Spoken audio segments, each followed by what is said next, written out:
Assalamualaikum warahmatullahi wabarakatuh. Nama saya Vansaman Hakim, mahasiswa jurusan Ilmu Komunikasi dari UT Bandung.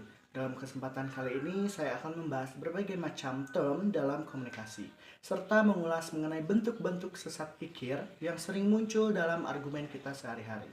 Yang pertama ada term berdasarkan ketepatan makna, terdiri dari term univoc, istilah dengan makna tetap dan konsisten di semua konteks. Artinya tidak mengalami perubahan makna sehingga penggunaan tidak menimbulkan keraguan atau ambiguitas. Contohnya, pohon jambu itu berbuah lebat. Pohon kelapa itu tumbuh di tepi jalan. Di sini pohon berarti selalu merujuk pada tumbuhan berkayu. Kemudian term equivoc, istilah dengan satu bentuk tetapi memiliki beberapa makna yang berbeda. Contoh, petani itu memelihara kambing hitam. Makna literal yaitu hewan ternak. Dia dijadikan kambing hitam dalam kasus itu. Makna kiasan orang yang disalahkan atas kesalahan orang lain. Kemudian ada term analog, istilah yang memiliki kemiripan makna meskipun objeknya berbeda. Kaki manusia berdiri atas paha, betis, dan telapak. Itu bagian tubuh orang. Kaki meja itu patah. Makna di sini bagian bawah meja yang menopang itu. Fungsinya sama menyerupai kaki manusia.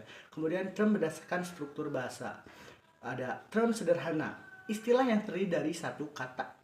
Contohnya buku, manusia, mobil. Kemudian ada term majemuk, gabungan beberapa kata yang membentuk pengertian khusus. Contohnya kendaraan bermotor, hewan pemakan daging. Kemudian ada term berdasarkan referensi atau hubungannya dengan realitas.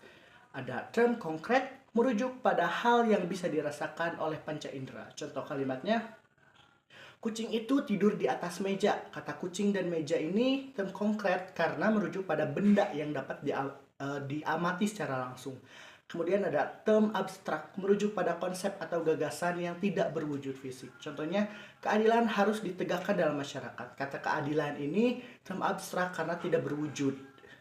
Kemudian menjelaskan dan memberikan contoh bentuk sesat pikir dan bagaimana agar terhindarnya.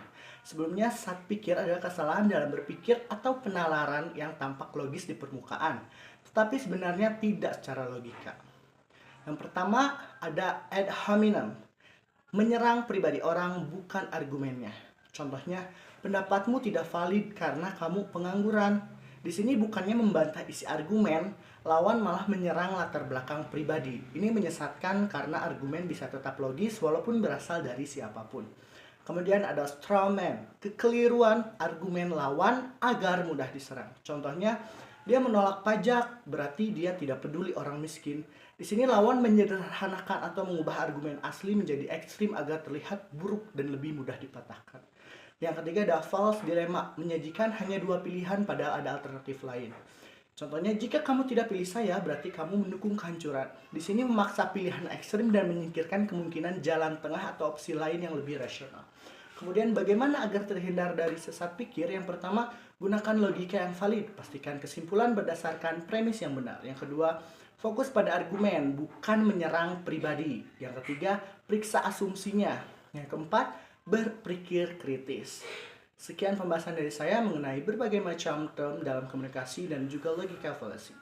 Mohon maaf jika ada kekeliruan atau kesalahan dalam penyampaian. Assalamualaikum warahmatullahi wabarakatuh.